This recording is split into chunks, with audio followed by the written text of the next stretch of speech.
कहते हैं कि भगवान वो नहीं करते जो हमें अच्छा लगता है, बल्कि भगवान वो करते हैं जो हमारे लिए अच्छा होता है।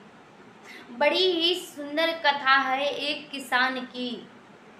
बहुत बड़ा शिव जी का भक्त था। अपने परिवार के साथ गांव में रहा करता था। एक बार की बात है कि किसान खेत में हल चलाने जाता है। उसके एक पुत्र और एक पुत्री होती है। दोनों बच्चों को साथ लेकर वो खेत में हल चलाने जाता है। बच्चे एक किनारे पर बैठ जाते हैं और किसान खेत में हल चलाने लगता है। थोड़ी देर होने पर उसकी जो बच्ची थी, बेटी थी, वो जोर जोर से रोने लगती है कि पिताजी देखिए, भैया को सांप ने काट लिया है।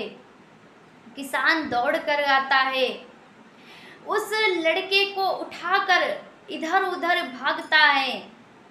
लेकिन तभी वहां पर एक वैद्य जी आते हैं और उस लड़के को उपचार करके ठीक कर देते हैं।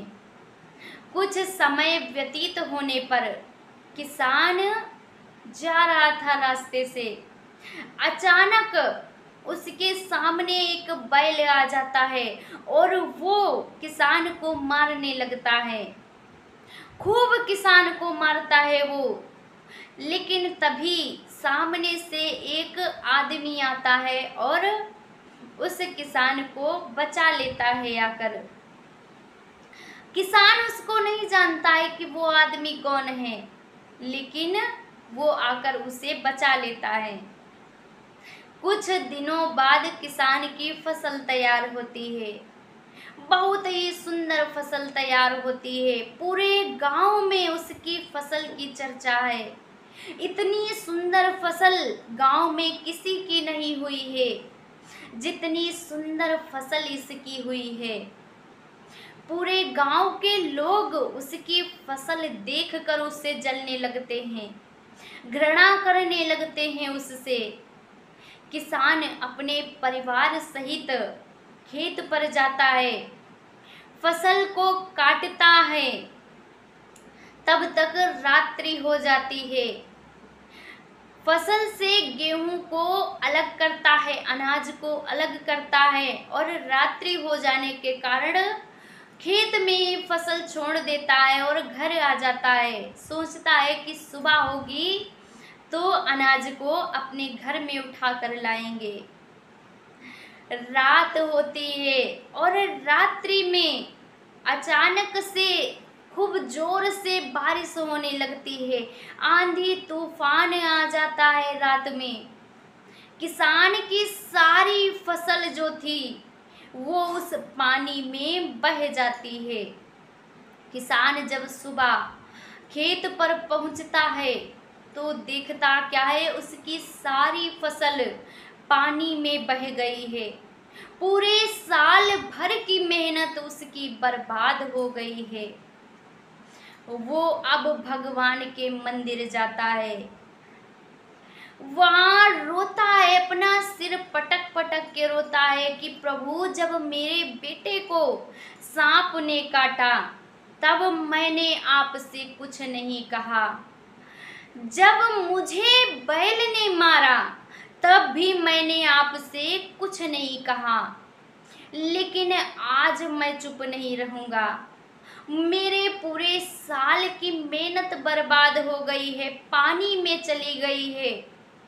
पूरे साल जिसे रख कर मैं खाता था वो सारी मेहनत मेरी पानी में चली गई है।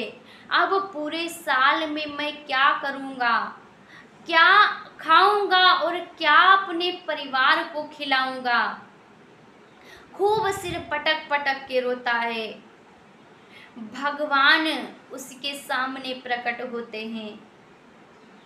भगवान जैसे ही उसके सामने आते हैं बस वो शिकायतें करने लगता है कि प्रभु, मैंने आज तक आपसे कुछ नहीं कहा, लेकिन आपने ये अच्छा नहीं किया। भगवान कहते हैं एक बात बताओ, जब तुम्हारे बेटे को सांप ने काटा था तब वहां पर एक व्यक्ति आया था? बोला हाँ आया था, उसने मेरे बेटे की जान बचाई। भगवान बोले जब तुम्हें बैल ने मारा तब वहां पर तुम्हें बचाने के लिए कोई व्यक्ति आया था? किसान बोलता है हाँ प्रभु आया था, उसी ने मेरी जान बचाई। भगवान से किसान कहता है कि ये सब तो ठीक है, लेकिन मेरी फसल बर्बाद क्यों की, ये बताइए। भगवान कहते हैं कि देखो पूरे गांव में तुम्हारी फसल सबसे अच्छी हुई थी, ये बात तुम्हें भी पता है। पूरे गांव के लोग तुम्हारी फसल देखकर जलते थे, ये बात भी तुम्हें पता है। पता है कि नहीं? किसान कहता है हाँ प्रभु पता है। भगवान कहते हैं कि जब तुम रात में अपनी फसल को छोड़कर खेत में घर चले गए थे तो जो तुमसे ईर्ष्या करते हैं, जो तुम्हारी फसल को देखकर जलते थे, वो लोग तुम्हारी फसल में जहर मिलाकर चले जाते हैं। यदि ये फसल मैं पानी में नहीं बहाता तो आज तुम मेरे सामने नहीं खड़े होते, और तुम ही नहीं पूरे परिवार के साथ तुम्हारा अंत हो जाता। अब किसान की समझ में बात आई कि भगवान जो भी करते हैं वो अच्छे के लिए ही करते हैं। कहते हैं ना लोग कि बहुत भगवान दुख देते हैं, लेकिन ऐसा नहीं है। दुख तो हम अपने कर्मों के कारण पाते हैं, भगवान कभी किसी को दुख नहीं देते। जो भी व्यक्ति दुख पाता है वो अपने कर्मों के कारण पाता है, और भगवान जो भी करते हैं वो हमारे अच्छे के लिए ही करते हैं। जो हमें अच्छा लगता है भगवान वो नहीं करते, जो हमारे लिए अच्छा होता है वो करते हैं। जय श्री सीताराम। राधे राधे।